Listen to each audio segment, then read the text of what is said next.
Okay, welcome everyone. So thrilled to have you here. I'm seeing Willow, Stephanie, Akshat, Alyssa, so many great folks coming in, which is fantastic. And I am thrilled to be joined today by the one and only Alan Stein from Kadima Careers. I'm going to tell you more about Alan in just one moment, but just to kick things off, I want to start with something a little interesting here, which is you may think of LinkedIn as just one thing. LinkedIn primarily is that annoying site that we all joke about, the uncool social network. And it is, I'll be honest about that. When I worked at LinkedIn, we did a focus group with high school students where we said, compare Facebook and LinkedIn as if they were people you would meet at a bar, actually college students, as I say. They said, Facebook was like the fun guy who's the life of the party. LinkedIn is like the sad guy at the end of the bar drinking white wine by himself. And I think in some ways, LinkedIn is still that thing.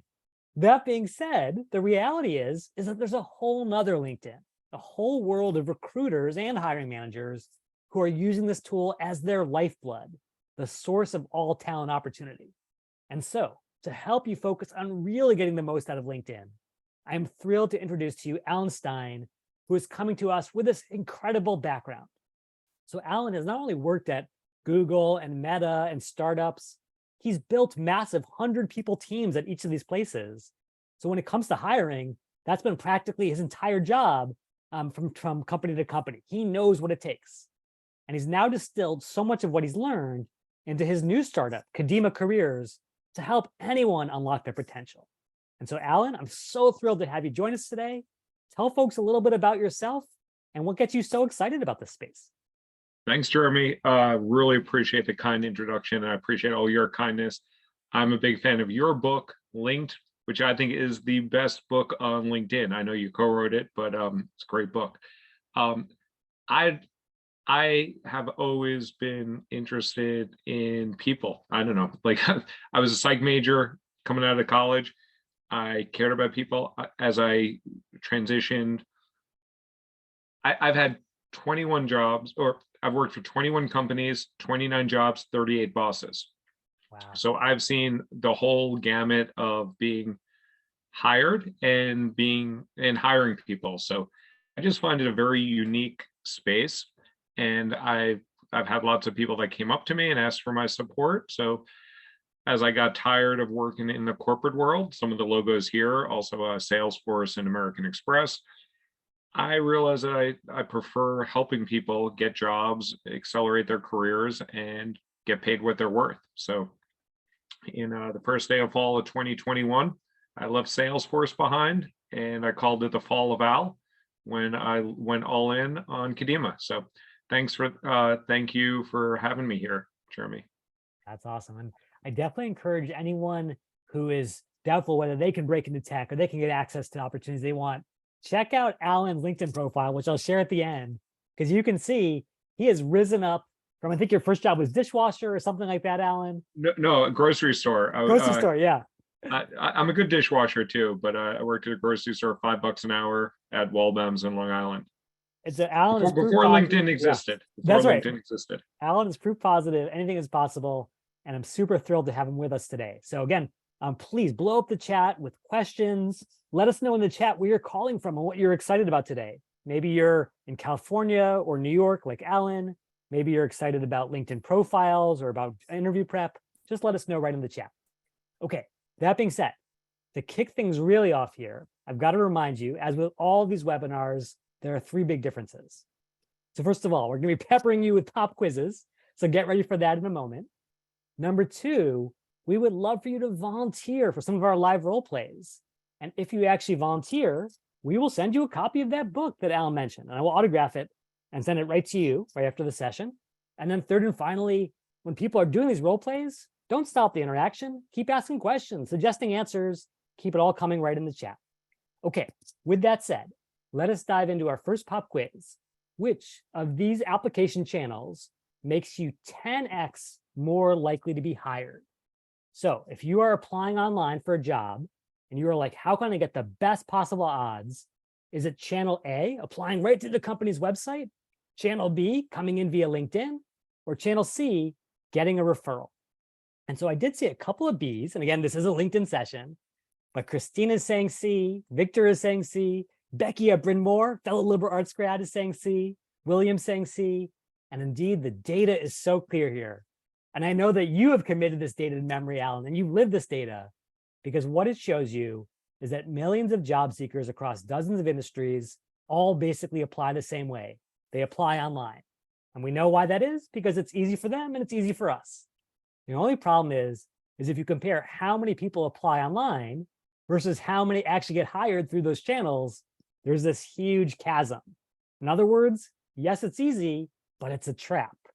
To avoid that trap, you will see that if you get referred by someone on the inside, you actually have a 40% chance of getting hired, which means you are 10 times more likely to be hired via referral than just by applying online. And so the first big hack that Alan's going to be talking about today is how to use LinkedIn, not just to apply to jobs willy-nilly, but to build the kind of relationships that lead to real opportunity. So Alan, when you think about working with your clients or what you learned yourself as a hiring manager in tech, how should someone who's just getting started think about, how do I break into this new world? How do I build those connections that will open doors for me? Yeah, I think it's a great question, Jeremy. I think first people should reduce their fear of reaching out and asking for help and asking for support. I know a lot of people have been fearful of using LinkedIn and saying, hey, I don't feel comfortable reaching out to Jeremy. I don't even know him. And first off, like the way I met Jeremy is I reached out to him and he replied to me. So a lot of people will reply to you. And secondly, if they don't reply to you, move on. They're probably not going to be all that helpful anyway. So don't be intimidated by the platform. Unlike a lot of the other social platforms where I find there's a lot of hatred, whatever, there's some good stuff on other platforms too. I think people are more generally helpful and supportive of one another on LinkedIn, at least those that are active on the platform. So don't be afraid to ask for help. Don't be afraid to reach out. And a lot of what we'll be sharing here is how to use LinkedIn proactively rather than be passive and wait for somebody to come to you. Absolutely. I love that. And when you think about sort of where someone should begin, once they've sort of changed that mindset, hey, I'm going to be brave. Maybe I'm an introvert. Maybe I'm an international student coming from a different networking culture, but I know that this is the path to success. How should they begin? And tell me out, would it make sense for us to call on a volunteer just to like walk through this example together? Or do you want to give some high level overviews first? Well, I'd love, yeah, we can definitely work with a volunteer and see how what they're trying to accomplish in their career. And LinkedIn is just a tool. There's multiple ways to do it. But looks like someone already chimed in. But I'll let you choose, Jeremy, so you can get the wrath of people that have not been chosen. I know. Well, I'm going to say Chioma and Sharon, you actually both volunteered at the exact same time as far as I could see. So I'm going to go with Chioma for this one, and we'll come back to Sharon for the next. So Chioma, I'm going to give you the ability to unmute. I'd love for you to unmute your line and then come meet Alan. We'll see if we can help you out here a little bit. So welcome, Chioma. Hello, welcome. Hello, hello. Hey, Chioma, how are you? And I think we know each other from LinkedIn and other paths as well. It's good to see you here. Yes. And for the folks who don't know you yet, Chioma, tell us a little bit about yourself. Where are you in your career? What are you looking to do next? Okay, fantastic. So started off my career 10 years ago as a business analyst, currently transitioning into cybersecurity. So at this time, I'm looking at getting into the industry, but I've also done some work for cybersecurity. I've done some certifications. So right now I'm at that phase of networking and reaching out to people, seeking for referrals to land a role in cybersecurity. Love that. Okay, so Chioma's trying to break into cybersecurity, which is obviously going to be not only a hot space today, but a hot space for the rest of our careers. What would you recommend, Alan? Where should we start? So the way I would start, first, do you mind if I share my screen? Yeah, please do. Okay. And let me get access to that. First off, I'll do a little plug for Jeremy's book here. It is a good book. I do not have it autographed, but I did get this at a conference recently. So it is a good book, and hopefully some people are getting autographed copies, and maybe I'll get one day from you, Jeremy. But Chioma, in terms of what you're looking for, name some companies that would intrigue you, because ultimately, if you get a job in cybersecurity, if you get a job as a cybersecurity specialist, it's going to be a person that hires you, but that person is going to work at a company. Yes. So name some companies that you would like to work at. Like just a few. Okay, so I'll name just three. So the first one is Fidelity Investments. Okay. The second one is Enverus. And then the third one is Wawanesa Insurance. What's the last one? Wawanesa. Okay. Well, out of curiosity, like, why do you pick those three companies? Like Fidelity, I've heard of. The other two, I have not. What led you to choose those companies? Enverus is a software company, and they're kind of one of the best companies to work in for software development companies. So they're very good in terms of their culture and people. So I've spoken with one of the employees, and she told me that since she joined, it's been the best decision she made. She joined them right after college, and she's been very happy with the decision. And from the research I've done as well, it's a great place to work for. Wawanesa, also fantastic story. Like some of the people I know that work there said they don't even intend to leave at all because it's the best culture they've had since they started working. And I'm like, I need to be part of these teams. I need to work for companies that people can hit their chest and say, yes, we enjoy waking up every day and heading to work. Awesome. So it sounds like you already know some folks at these companies. Yes. Which is great, because that is going to be a lot of my guidance here, is to get to build and leverage relationships authentically and in a mutually beneficial way at those companies. So it sounds like you already know folks at those companies. Yes. Tell me the name of a company so that you would aspire to work at that you don't know anybody at. Ooh, LinkedIn. Alan wants to like throw the. Did you say LinkedIn? LinkedIn.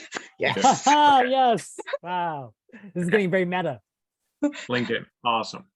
And looking back at your background, what do you think is the strongest alumni network that you have in terms of either size of network? So you went to Mays Business School, so the size of the Mays Business School, Halliburton, like any company, any school can have an alumni network. Halliburton, I'm not sure how big, how passionate the alumni network is, but some companies like McKinsey, Google, BCG have big alumni networks that are very supportive. But looking back at your background, would Texas A&M be a good example to use of a school that you have some alignment with? And I guess I'll use more of my university, because the course I did in Texas A&M was quite short. So I wouldn't say I have a lot of alumni connection there. So University of Nigeria. Yes. Okay. So what I would do is, what I do here is I go first to my network, and I think Jeremy does a different way here to look at alumni. This is how I do it. So I look at my network and then I click on my connections. And then I go to search with all filters. Hey, Alan, we're only The seeing. picture is still frozen. Yeah, we're not seeing your LinkedIn yet. Oh, I'm sorry. Although Is that said, I love that the picture is just frozen on Alan's excited face through this. I am so sorry about that. I have like three screens here. My bad. So let me. Thanks for the feedback. And please do interrupt, because I do have 4 screens here, and sometimes I'm presenting the wrong one, and Zoom doesn't tell me that. Right. People do. So now can you see LinkedIn? Yep. Okay. So I would go to my network, and then I would click on connections. Then I would click on search with filters. And I would click on all filters. And then I would look for the company you're targeting. And you said LinkedIn. Yes. So you type in LinkedIn here, the current company. You're looking for people that work there now, because you're trying to build relationships, find out information, and have an informational interview where your goal is to learn about LinkedIn. Like, it sounds like you learned some stuff about Fidelity and those 2 other companies from having conversations with people And you want to do the same with LinkedIn. So you look at LinkedIn, and my hunch and your university previously, the school was University of Nigeria. That's correct. This one, right, in Nasuka. Yes. Yes. So let's see if there's any folks there that meet that criteria. My hunch is no. That's at first degree. Then I would go to second degree and third plus degree. And third plus degree means that everybody on the LinkedIn platform, which I believe the number is 930 million people on LinkedIn now. So this is searching everybody there. So there are two people. Hey, there we go. There are two people here. And that university that you attended is what Adam Grant would call an uncommon commonality, because it's not like Texas A&M would be a common school. I bet you'll find more there. But with these two people, they have a commonality with you. It looks by their name, they might be Nigerian, and I'm assuming you're Nigerian too, because you went to school Yes. there. Yes. So if you reach out to them and you click on her name here, and you click on, what I would do is go to more and go to, sorry, it's a little slow here, go to connect. And when you do connect, I would do add a note. Okay. And I would say, Chinlu, and I'm probably butchering her name, my apologies. I see that you went to University of Nigeria as well. I love connecting with former Nigerian alum, or something that is more in the nomenclature of what you called yourselves at that school. Like I went to Binghamton. So if I see people from Binghamton, I'm like, I love connecting with former Bearcats because that was my school mascot or whatever. Okay. And you would send a note to her and say, you're just connecting with her because of that commonality. And you send it to both of them. Okay. My hunch is one of them will probably reach it back to you and connect. And then your goal is to build a relationship. You're not saying, hey, I want to reach out to you because you worked at LinkedIn, because they probably get inundated because everybody wants to work at LinkedIn. But because you have that commonality, you're building that relationship, and your intent is eventually to get a 30-minute chat with her. It looks like, I don't know if this is a he or her. This is a she, her. So you want to get a chat with either one. And your goal is to have a conversation, build that relationship. So then when you go back and you look for roles at LinkedIn, you are not just applying cold. And as Jeremy said, the best way to get a job is through referrals. And if you just reach out to this person and say, hey, can you refer me for a job? It's very transactional. But if you build a relationship over the course of some time before the role is even available, and then you see a role later, you can reach out to Olachukwu and say, hey, I know we chatted a few weeks back. I know you offered to put me in as a referral. I see this opportunity here that's a good fit in things that are matching your background and experience, which is cybersecurity. Do you know anything about the team or the hiring manager there?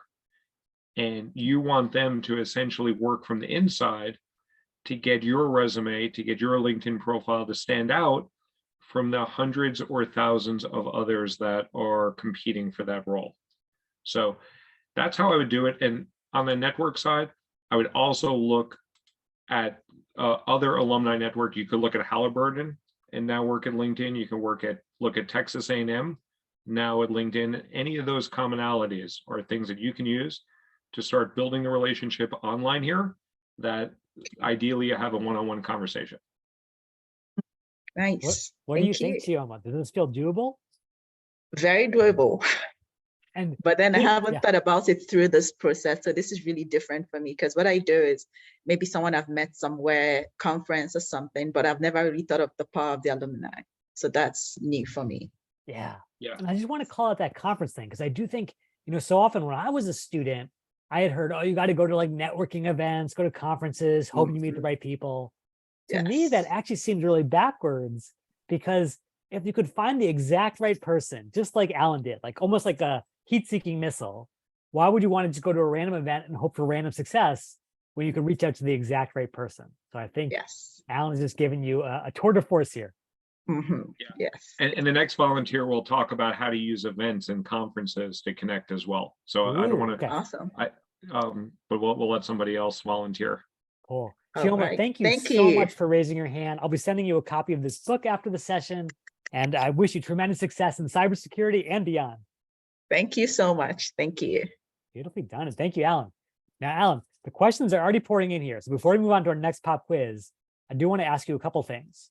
So first of all, Matt wants to know, are all referrals created equal? For example, he says, if I'm looking at a director role, I would assume a referral from another director or VP would have a lot more weight versus an analyst or an associate referral. Now, you were probably inundated with referrals when you were at Salesforce and Google and Meta. What's your take here, Alan? Yeah, so it's a great point. Yes, all referrals are not created equal. So I once got a referral from my chief revenue officer at Salesforce. He wanted, like, I was leading a team on escalation management and technical support. I think he must have been drunk. I don't know, but he met someone at a hostess at a golf club, and he's like, "Oh, this person should reach out to Alan for a role on his team as an escalation account manager for the hardest technical issues." I took the call because Dan put her in as a referral. It was a big waste of my time. It was a waste of her time. But I spoke to her, did not Yeah. get her the job, but because the chief revenue officer asked me to check her, to consider her, I considered her. So there is weight with that, but I was not that high of a level at Google. Like I was a level 6 and a level 7 at Google, one below a director. I got 9 people into Google. I probably submitted 50 people for referrals and 9 people got hired. When you submit referrals at these big companies, they typically have a radio drop-down button. All the like Facebook had it, Google had it, Salesforce had it. They had different nomenclature, but they're like, how do you know Jim? Yes. Is this a courtesy referral? Did you work with him before? Is he a friend? Did you meet him at a professional event? And they ask different things. But the courtesy referral is probably the most common selected thing, because when you work at one of these companies, everybody and their father and their mother want to work at those companies. So they're like, hey, can you put me in as a referral? And they're like, sure, I'll do it. And the courtesy referral basically goes into the junk heap. Aha. But there are other, so one, you need to know the person, and that's why my approach is generally to build those relationships offline so that someone could actually vouch for you, whether they work for you or not. At least they can say, hey, I spoke to Jeremy. He has a good head on his shoulders. I think he's a good fit for this role. I should at least check him out. And a better referral is someone that will, on their own, you shouldn't pressure them into do this, but if there are a good referral and someone that is helpful, if they're willing to ping or like Slack the hiring manager on your behalf internally, so they can look up the hiring manager internally and they will put in a kind note on your behalf. And again, if you have to ask somebody to do that, they're probably not going to do it. You really want to build those relationships so that people know you, like you, trust you, and will put in a kind word on your behalf. So yes, there are different levels of referral, and also the closer you are to the team and the more valuable that referral is. But honestly, any referral will work. Some of those 9 people I got in to Google, they were not on my team. They were higher level, lower level, but I just put in a note because I was like, hey, this person is worth talking to. Yeah, I love that. I should say, even if 9 out of 50 doesn't sound great, a practically 20% chance of getting a job versus that referral compared to a 0.2% chance of getting the job by just applying online, you can see that really powerful difference there. And probably about half, another 9 probably made it to the final round of interviews and they were prepared and they did well, and they just lost out because once you get to the final rounds at a top company, you are not the only one competing for that slot. So you could bring your A game and you may lose out just because somebody had a little bit more cybersecurity Sure. experience or was referred by the CRO or met some other criteria that the hiring manager is looking for. So there's things you can influence and control, but there's a lot of things that you can't as well. Okay, great. So obviously referrals are a great first step, but don't just settle for anyone. Try to find someone who has something really powerful in common with you, one of those uncommon commonalities. and then build that rapport. So critical. Okay, question from Taylor.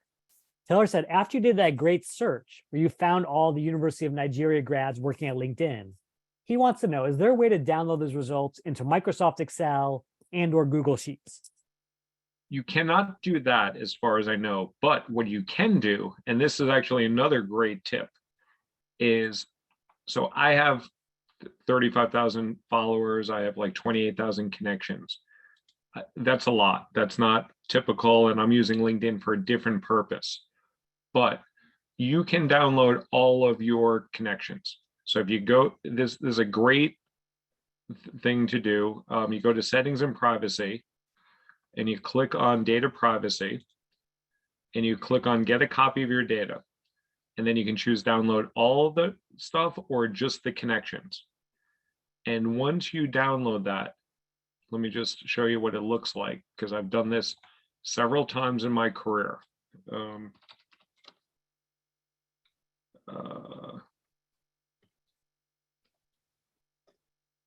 Yeah, this is super cool. Right. Alan. Yeah. Let me hide this column because so that people are not emailing all my people. And by the way, they don't, when you pull stuff out of LinkedIn now, they do not let you do not get the emails. This file was just November 2016, 4 days after I got fired from Google. This was one of the first things that I did. Smart. I downloaded the list of all the people that I know. I looked at the companies, the job title, and I basically I went down every line item essentially. And I said, should I reach out to these people or not? And then I reached out to them on email or on LinkedIn. And you get, and what this allowed me to do also is I ran a pivot table and I looked at where do I know people at? Oh, BlackRock. I know a couple of people there. So let me see the 2 people I know at BlackRock. Scott, awesome dude. Let me reach out to Scott. I forgot that he worked there. Lisa, well, I forgot even how I know. Well, Lisa's actually good too. So both of those I would reach out to. That's a bad example, but maybe one of them I would, one of them I wouldn't. Uh-huh. And again, I have their emails here. I'm going to hide that just so that you are not emailing them. But even though this file does not come with their email, if you go into LinkedIn, anybody that you're connected to, typically, let me do my mom. You guys can all email my mom. She'll be happy. So most people in their contact info will have their email here. So everyone can email my mom and say you saw me at a LinkedIn presentation today. But so when you take this file, you can either reach out to people on LinkedIn, but you can also shoot them an email. So you cannot necessarily download that file of connections at Fidelity, but if you are connected to people, then you can download it. That's awesome. People are loving this tip, Alan. I think that's worth the price of admission right there. I know this is a free webinar, but yes, and I think you're giving a money back guarantee on this too, right? If they don't get their value worth, they can get their money back. Yeah, so super powerful. Your data is your own. Feel free to grab it. And again, the steps are listed in that link that I shared. Okay, let's go to the next question. People are super curious. This is a really important question from Geeta because it speaks to the fact that LinkedIn, and I confess to this even as a former LinkedIn marketer, has not done a good job of explaining what is the right LinkedIn etiquette out there in the world. So Geeta says, say I get an interview with a higher level person, director or VP from a company, I am then sent their LinkedIn profile by the recruiter. Is it creepy if I send them a LinkedIn request either before or after the interview? What is LinkedIn etiquette here, Alan? So it's a great question. Ideally, before you get an interview, the company will tell you who you're meeting with. And ideally, either give you their LinkedIn profile, or you can pretty much figure out if you're interviewing at Pfizer and the person's name is Chris Jones, you look at Chris Jones at Pfizer and you'll probably find them on LinkedIn. My general recommendation is look at them. So let's just pretend that I'm interviewing with Justin Welsh. Let's say I'm interviewing with Laura at American Express. So I would look at her profile before I meet with her. I'll try to do some digging, try to see the breadcrumbs here.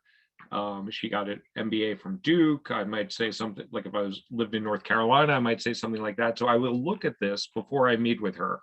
But I personally do not connect. There's no book on this, by the way. This is what I do. So I look at them. They'll know that I'm looking at them. I will see who else I know that knows them. And if I see some people that know her, I might reach out to some of my friends and say, hey, Jason, how do you know this woman? Because I'm interviewing with her tomorrow. And I might get some scouting report or some surround sound support on my behalf if someone will say something positive. And what I do after I meet with Laura is then I send a connection request to her. And this is exactly what I did with this guy. I interviewed with this guy when he was at, I think, Ultimate Software or UiPath. He was at UiPath. I interviewed with this guy when he was Global Vice President of Revenue Strategy and Operations at UiPath. Before the interview, I looked at him. After the interview, I sent him this note here. I said, hey, Kyle, thanks so much for the time earlier today. It was great to learn more about your vision for the team, blah, blah, blah, blah, blah. Nice. And I'd love to stay connected with you. And by doing that, A, it's a quick thank you note, and LinkedIn will limit your note to 300 characters, which is lovely.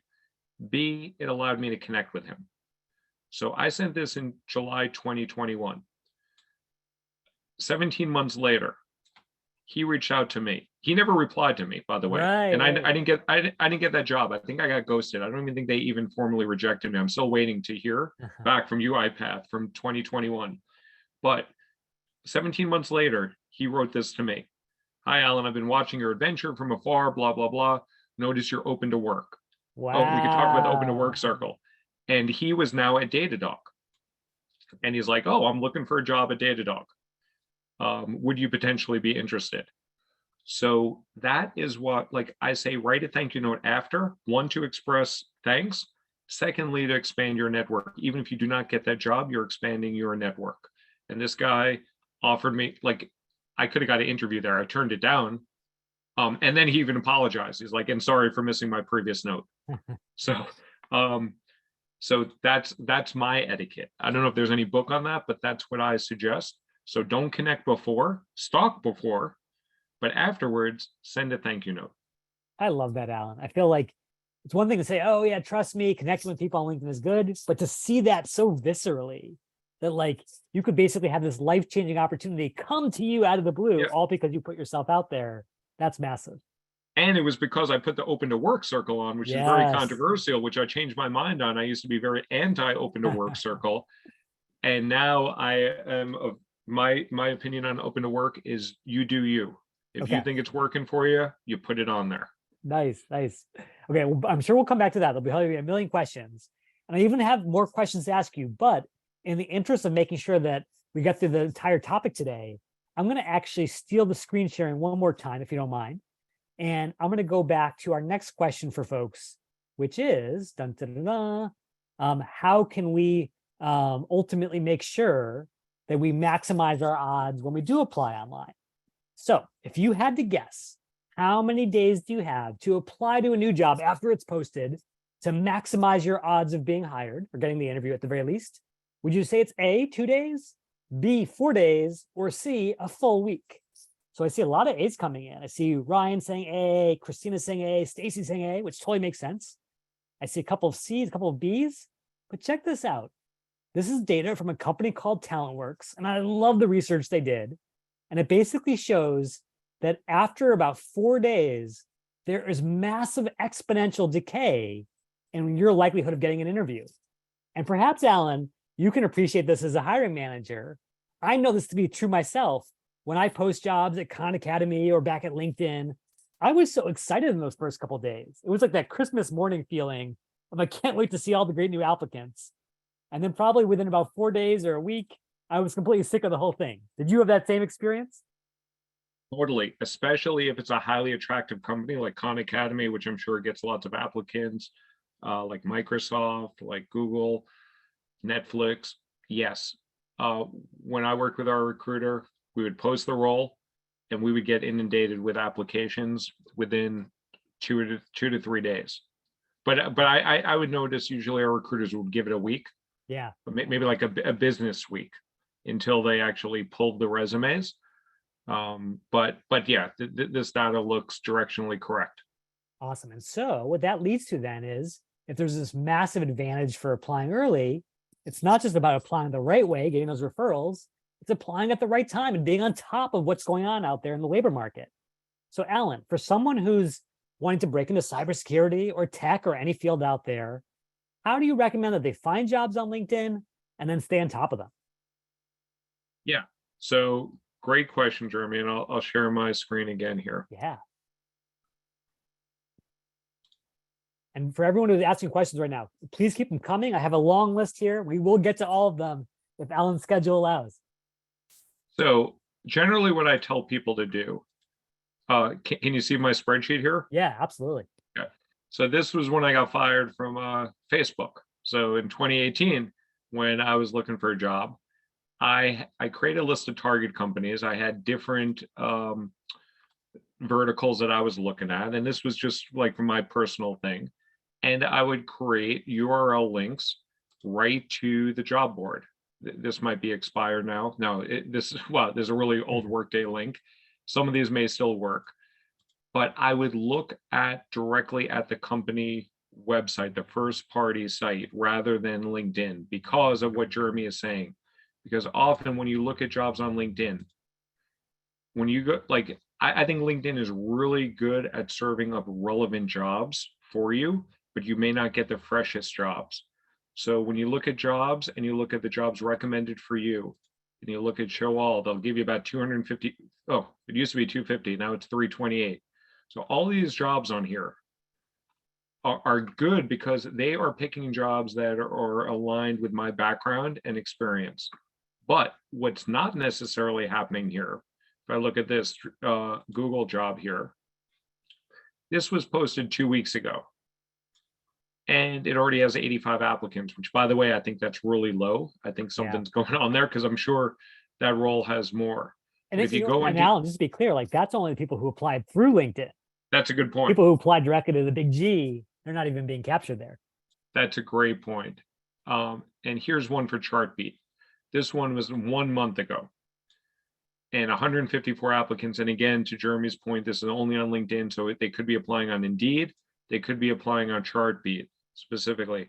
So what I use LinkedIn for is to give me ideas of jobs and companies to apply for.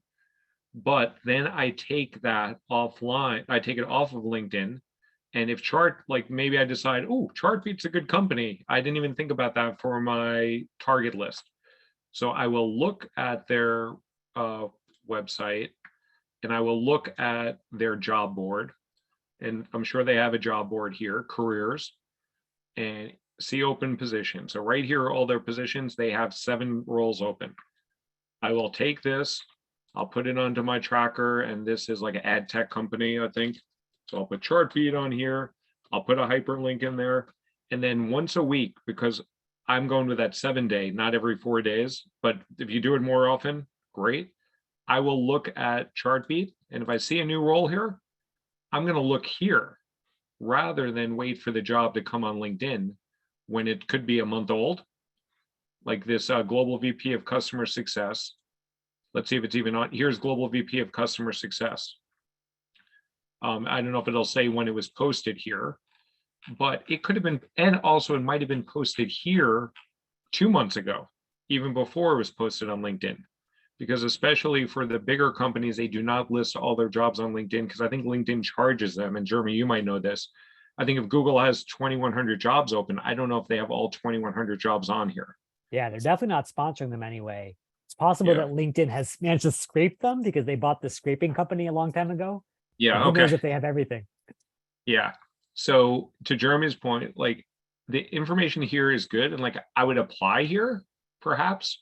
But for next time, I want to be out in front of this so that when Chartbeat offers, like has another role that's open, I'm out ahead of that. I'm not waiting a month and I'm not waiting for 154 applicants to get in front of me.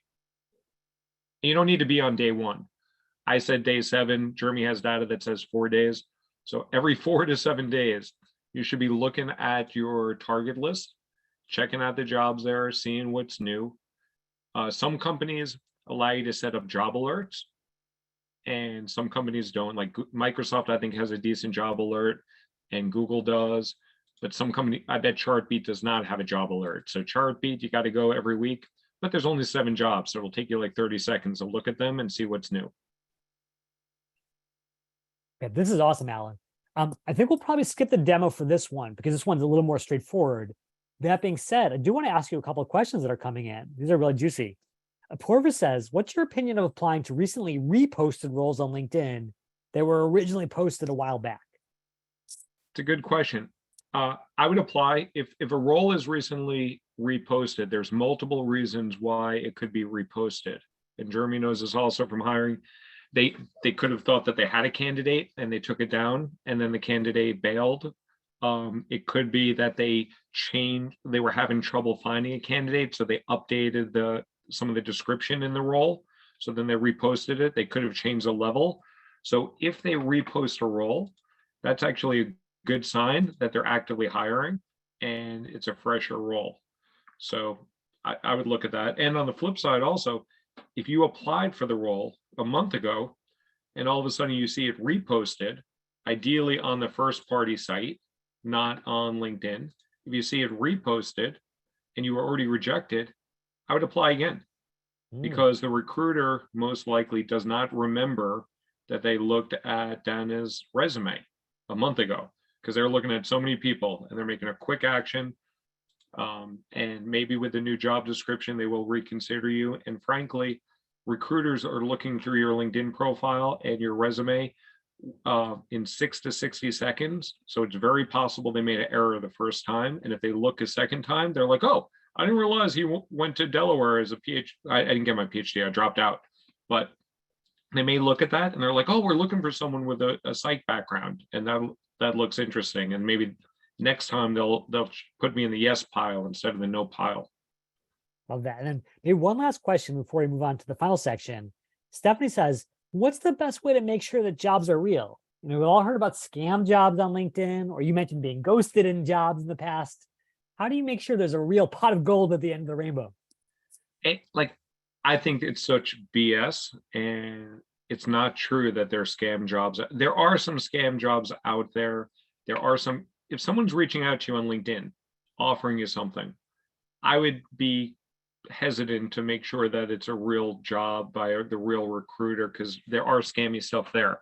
But if you're going to a first party site, if you're going to the company website, or even on LinkedIn, because they have to pay for listing on LinkedIn jobs, I think for the most part, they're generally good jobs. Like they're generally open roles. What you don't know on this role at Publicis, you don't know if they already have, like this is 2 weeks old with 30 applicants. They might already be in the process with some. There might be an internal candidate. They might just have this up here for a variety of reasons, but it took them too much effort to create this job description and post something up there for it to just be a scam job. There are some jobs that are called like evergreen jobs. So when I was at Salesforce, we were always hiring TAMs, technical account managers. Yes. So we always kept at least one job rec open for a technical account manager, whether we were hiring for them or not, because we had such turnover there that even if we weren't hiring right then, we always wanted incoming volume for that sort of role, or software engineers or salespeople. But it's not like the role didn't exist. We may not have had a spot right then, but if we found a good person, we wanted to queue them up for when a role opened, because we knew there was such turnover there. But roles are generally real. If anything, there's roles that are not posted that actually exist. So there's like a hidden job market. Yeah. But most jobs that are out there are real, but often you will not get a response for the job. Like last time I applied to jobs, I applied to 300 jobs. I got 47 interviews. I got rejected from 165, and I never heard back from 135 of them.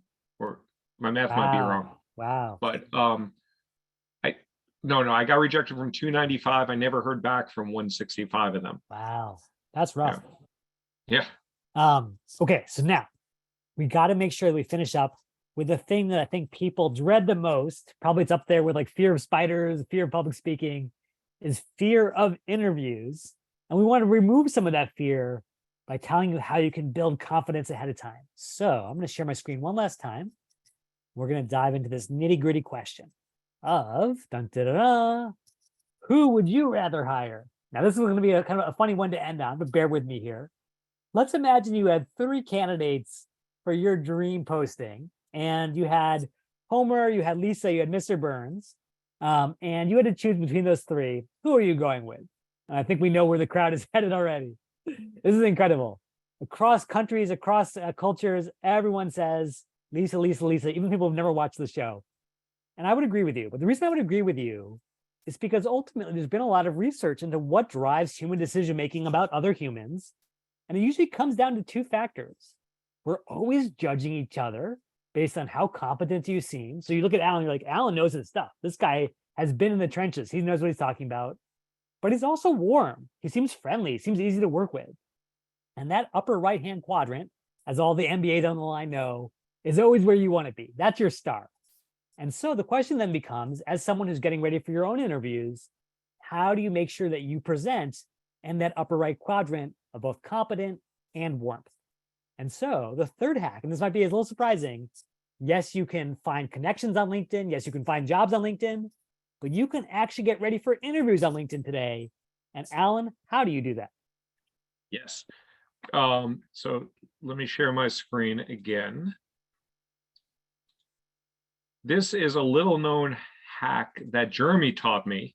And Jeremy taught me a few things, and like he has written a book on LinkedIn. I've been on it since 2004, but I still learn things from Jeremy. This is one of the things I learned from Jeremy. So if you click on jobs here and you go to interview prep. Oh, am I sharing my screen? You are sharing your screen. See James Appel. Oh, maybe wrong. a different LinkedIn. Yeah. Okay, so if you see James Appel, Yeah. I'll show you this. Okay, so you see I clicked on jobs now? Yep. Okay. By the way, I'm not looking at Grindr. One of my clients is. Not that there's anything wrong with it. But interview prep. So you click on the interview prep. And under the interview prep, LinkedIn is very nice and they give you 26 questions to practice with. And this question is, I believe, the most common interview question ever asked. Tell me about yourself, or walk me through your resume, or what brought you here. This one you better practice, either on LinkedIn or somewhere else, and you better get it down to 3 minutes or less. And you better have a good story, because you're gonna have to say that every interview, almost every interview. But you can practice these. And there are a lot of interview questions here that are behavioral-based interview questions. And if you have not heard the term behavioral-based interview questions, you should Google that. You should come to my webinar next week. But you should know what behavioral-based interview questions are. It's the most popular form of interview questions. It's like, tell me about a time you showed leadership, or describe your most challenging project. Or it usually starts with tell me about something you've accomplished that you are proud of. So you can practice these. So tell me about a time you showed leadership. You click on this. I wouldn't worry about what people write here. You can look at that. Yeah, you don't need premium. And you can, what? You definitely don't need premium. I just want to call out, because some people will see that and think, oh, I have to pay LinkedIn for this. But this is actually all free. No, this is free, but I think it's like so underutilized. Yeah. You go practice and get feedback, and then you record a video or write a response. I would say don't write a response. Record a video, because that is really how it's going to be. And I think if I click on this now, it won't allow me because I'm in Zoom. So I'm not going to be able to do that. But once you do that, you can record the video. And then after you record the video, you can watch it yourself, which I recommend first. Be your first critical boss, first critic. And then you can share it with somebody. And this does not go out to 930 million people on LinkedIn. I don't even think it's possible to do that. You choose who you want to share it with. So if I'm working with Jeremy, because hey, Jeremy, do you mind looking at how I responded to this question? And tell me about something you accomplished that you are proud of. I can DM it in the direct messages. I can direct message it to someone. And I have some in here. I just don't want to show because they're clients. And I can review it, or someone can review it, or a friend can review it on your behalf. and it is really helpful. It's nerve-wracking for you as a person who's recording it, but I'd rather be under pressure of myself in front of my camera and in front of Jeremy rather than waiting for a high pressure interview with a job that I really give a crap about getting. So here, like, yeah, I highly recommend using this, even if you just watch yourself. Share it with a friend, share it with an accountability partner, share it with a career coach. Um, it's so helpful. Yeah, I think you nailed it, Alan. Like, it's so easy to focus on the competence side of interviewing. Let me cram as much information about the company to my brain. Let me memorize all my behavioral stories, star format, all that good stuff. But to come off as warm and charismatic and kind, like that takes a lot of practice in the same way that a professional athlete or a professional musician will practice their craft and get deliberate feedback. So definitely leverage this tool, leverage it with your friends and family. You'll be so much stronger as a result. Okay, I know we're down to the final few minutes, and we've got a bazillion questions to get through. Alan, do you want to go into a speed round here? Sure. And also, by the way, anyone, please follow me on LinkedIn. Please reach out to me. I'm always happy to answer questions there. So you can find me on LinkedIn. Just look at Alan Stein, Google, Yeah, that's actually Salesforce. the perfect thing, which is that I want to encourage you. I know some people will have to run in a few minutes. So before you run, check out Kadima Careers. The link is in the chat. And then Alan, do you want to talk about the webinar you're leading? Oh yeah. Awesome. Please, like next Tuesday, we're talking not just about LinkedIn, but everything that will get you more interviews, offers, and money. So you can go to kadimacareers.com, or you can go to my LinkedIn page and click on Own Your Career, and you'll get to the same page. And sign up. It's free. It's not as engaging as Jeremy. It's only led by me. I don't have a guest, but hopefully you'll find it's fun and engaging and entertaining as well. So that's next Tuesday. That's awesome. And like I said, I think no LinkedIn presentation would be complete if we didn't say connect with us. So connect with Alan, connect with me. It is great practice. If you're the person who's kind of like feeling a little nervous about LinkedIn etiquette, how do I fill in that connection box the right way? Alan and I are safe guinea pigs to practice on. So feel free to connect. Okay. Yeah, but I'd love a speed round of questions. And Jeremy, you correct me if you have a different opinion, because most of this stuff I read from your book. Okay, we'll do. So how I'm going to suggest this. I've got a bunch of the questions from the chat that I will feed to Alan. If you want to go one-on-one with Alan and actually ask him live, just raise your hand. And Unsur, I see your hand right there. Just leave it up if you're still interested in asking Alan directly, and I'll unmute you in a second. So first, we're going to start with a question from Flavia. And this goes right back to LinkedIn Premium, one of the top topics everyone wants to talk about. If you have LinkedIn Premium and can send messages without connecting, is it still more effective to initiate contact by sending a connection request first? What do you think, Alan? I think you connect first. First off, I think LinkedIn Premium only gives you 5 messages. And Jeremy, you might know this better. I think 5 per month. Sure. You get even with a premium. Is that true? I think it depends on which tier you have, but yeah, it's very measly.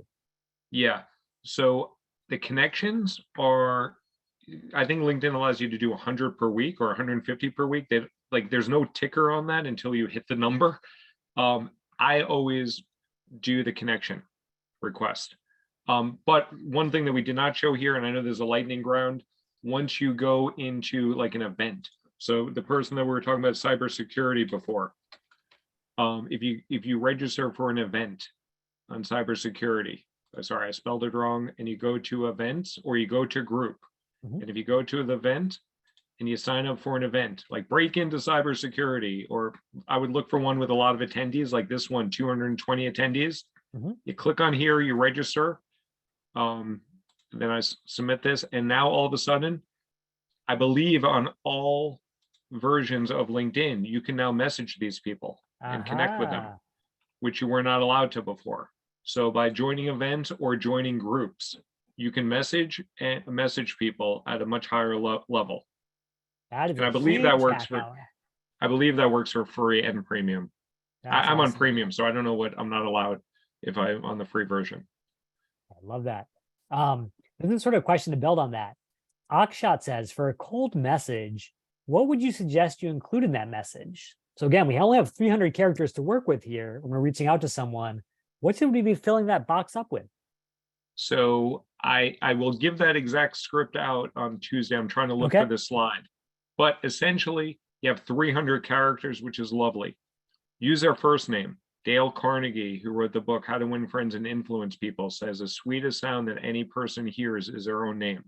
Say their first name, then say, hey, Elizabeth, I see that you also went to Binghamton. I'm a Binghamton alum. I love connecting with former alum. Sincerely, Alan, or cheers, Alan, whatever you want to say. And leave it at that. And you see the characters going down here, which is lovely because it forces you to be concise. And if you're having trouble doing this, and I think you did another session on ChatGPT, Jeremy. Yes. Just feed into prompt into ChatGPT. If I'm trying to connect with somebody that has a commonality with me from working from Halliburton, and I have 300 characters or less, how do you suggest that I write a note in LinkedIn that will optimize the chances that they will accept my connection request? Bam, there you go. And yeah, I don't know if that's 300 characters or less, but you can ask them to regenerate it and say 300 under 300 characters.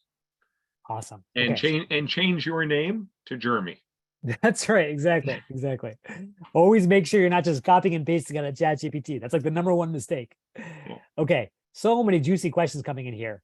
Do you have a hard stop at the top of the hour, Alan? I know it's I late. can go 5 minutes over. Okay, cool. We're gonna try to get as many as possible. Aishwarya has such a good question. I love this one. What are some of the most common mistakes people make on their LinkedIn profiles?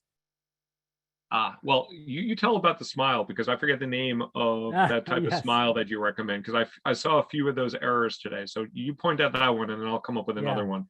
Not to pick on anyone here, but I do think that sometimes you'll see these smiles on LinkedIn that are a little less than authentic. So we're not really sure here if Dale is actually happy or if he's just sort of being told smile a little bit.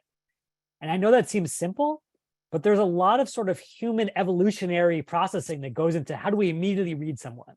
Are they friend or are they foe? Are they real or are they fake?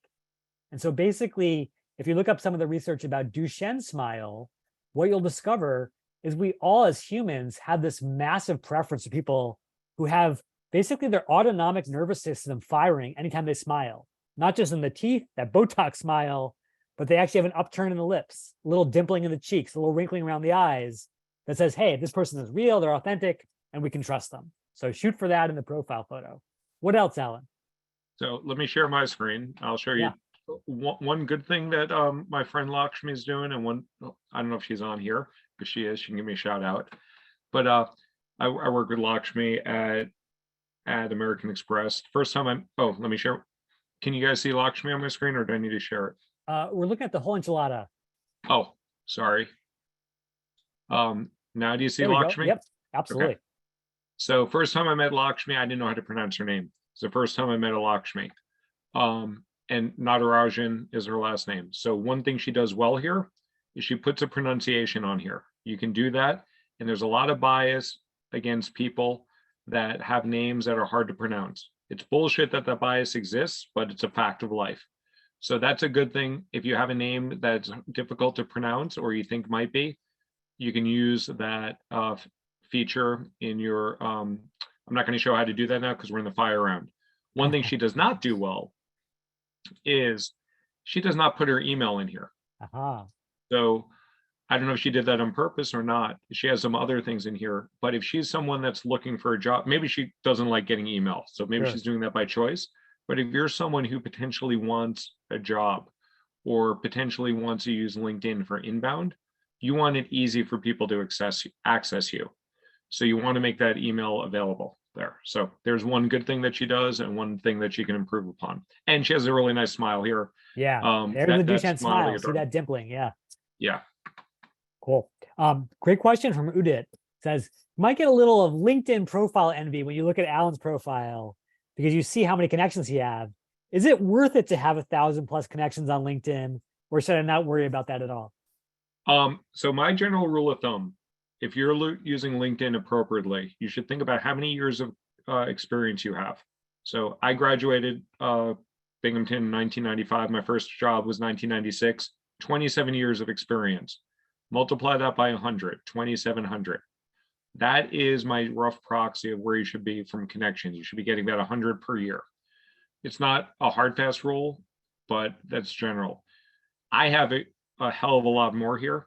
I'm using LinkedIn for a different purpose. There are career coaches out there that tell you to post on LinkedIn and to have a lot of activity on LinkedIn. I think that's all BS. I post a lot on LinkedIn. I post every day on LinkedIn. I'm doing this for a different purpose. When I was looking for a job, when I was like before Kadima Careers, when I was a professional, I would post maybe once a month, once every 3 months, maybe once a year.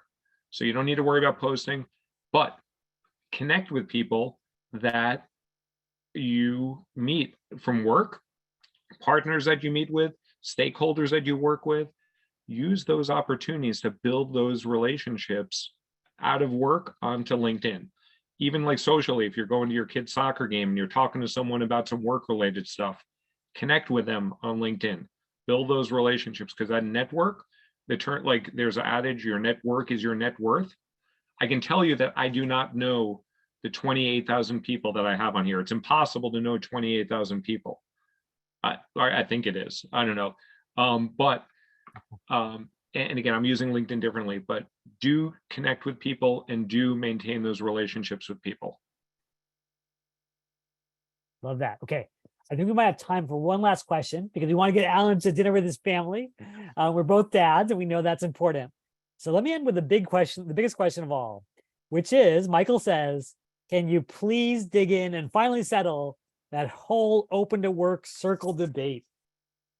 Yes. Question to end all questions. So so I did a survey on LinkedIn, and I won't be able to find the post here right away, but you can, if you look on my posts, if you look for open to work and you look at my past posts, I did a survey asking people looking for work, do you think open to work is going to help you in your search? 50% of people said no difference. 25% people said it was going to help me. 25% said it wasn't going to help me. Then I said, as a hiring manager, does open to work make you more willing to hire someone or less willing? Again, about 50% of people were neutral. And I think 26% said slightly more and 24% said less, but essentially it was a push. Yeah. So because of that and because of psychology, I say, do what you think will work best for you. If you think that it's going to work for you, it probably is going to work for you. You are going to attract people that are going to be more willing to help you because you are saying, hey, I need some help here. It's open to work.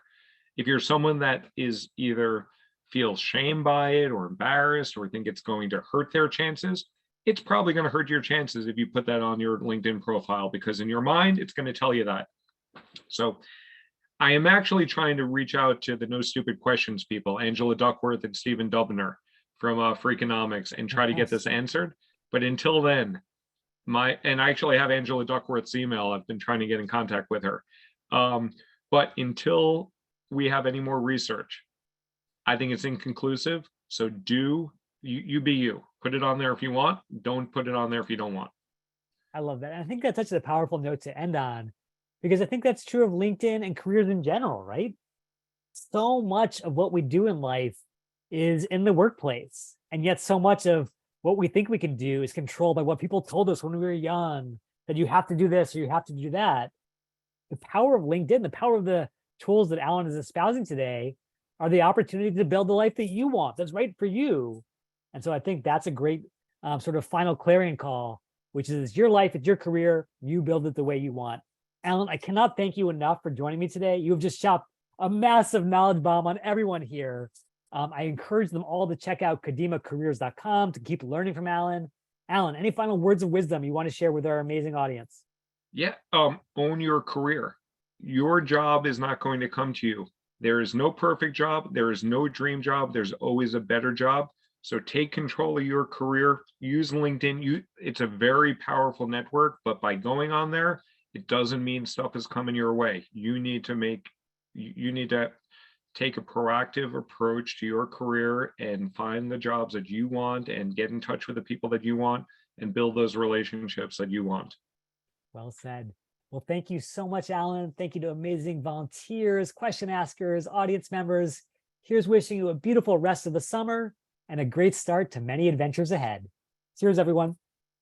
Everybody, thanks for having me, Jeremy.